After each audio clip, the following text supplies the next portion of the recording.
जनावरे चोरी करणाऱ्या आंतरजिल्हा टोळीचा पर्दाफाश, 8 मशीनसह 3 वाहने जप्त।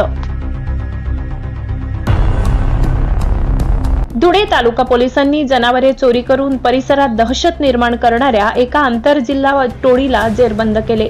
या कारवाईत पोलिसांनी 4 जणांना अटक केली असून त्यांच्याकडून चोरीला गेलेली 8 जनावरे आणि गुन्ह्यात वापरलेली 3 वाहने जप्त करण्यात आली आहेत।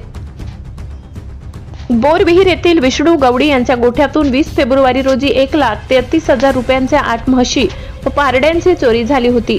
या गुन्ह्याचा तपास करताना पोलिसांनी भिवंडीपासून तर मराठवाड्यातील 7 जिल्ह्यांपर्यंत सीसीटीव्ही फुटेज आणि तांत्रिक पुराव्यांच्या आधारे तपास केला। या धाड 17 शिवाजी अंतडकर, चंद्रभान भोर, बालाजी भोसले आणि मयूर जगताप या 4घांना ते पोलिसांनी अटक केली। हे आरोपी गुन्ह्यानंतर तात्काळ जिल्हा बदलत असल्याने त्यांचा गुन्हेगारी रेकॉर्ड समोर आला नव्हता। पोलीस अधीक्षक श्रीकांत दिवरे यांच्या मार्गदर्शनाखाली पोलीस निरीक्षक धनंजय पाटील व त्यांच्या पथकाने ही कामगिरी केली असून आता या टोळीच्या मुख्य सूत्रधाराचा शोध सुरू आहे। Bureau report, Dhule. सहसंपादक Anil Borade. PI Dhananjay Patil, Dhule taluka police station. Dhule taluka police स्टेशनने अतिशय चांगली कामगिरी बजावली। त्याच्यामध्ये 21 तारखेला बोरविहीर टोल नाक्याजवळ 106 गट नंबर शिवारातून गवळी यांच्या म्हशी, 8 म्हशी, जवळपास 6 मोठ्या आणि 2 लहान अशा चोरीला गेलेल्या होत्या। या बाबतीत धुळे तालुका पोलीस स्टेशनला FIR दाखल झाली।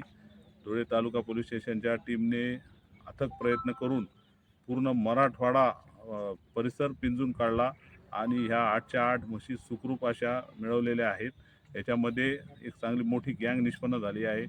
3 वाहन प्रथमदर्शनी डिटेक्ट आहेत। एकूण सद्यस्थितीत गुन्ह्यामध्ये 4 आरोपी आम्ही अटक केलेले आहेत आणि इतर आरोपींचा शोध चालू आहे आणि चोरीला गेलेल्या म्हशी सुखरूप अशा परत मालकाच्या ताब्यात धुळे पोलिसांनी, धुळे तालुका पोलीस स्टेशनने मिळवून दिलेले आहेत। या टीममध्ये हवालदार उमेश पवार, ललित खळगे, शिरसाट, पावरा, मुंडे, देसले आणि इतर सर्व टीमने अतिशय चांगली मेहनत घेतलेली आहे आणि हा गुन्हा डिटेक्ट केला आहे। याच्यासाठी आम्हाला माननीय SP साहेब देवरे साहेब यांचं मार्गदर्शन लाभलेलं आहे। ॲडिशनल SP सरांचं, देवरे साहेब तसेच ADPO साहेब यांचं आम्हाला मार्गदर्शन मिळालं आहे आणि अशा पद्धतीने अवघ्या एका आठवड्याच्या आत अतिशय चांगली कामगिरी बजावत जवळपास 2000 किलोमीटरचा प्रवास करून टीमने हा गुन्हा उघडकीस आणलेला आहे। एकूण 3 ठिकाणांहून थेट नांदेड, परभणी, जालना, बीड अशा परिसरात, कोपरगाव इथपर्यंत जाऊन या मशीनचा शोध घेऊन सर्व टोळी निष्पन्न केलेली आहे।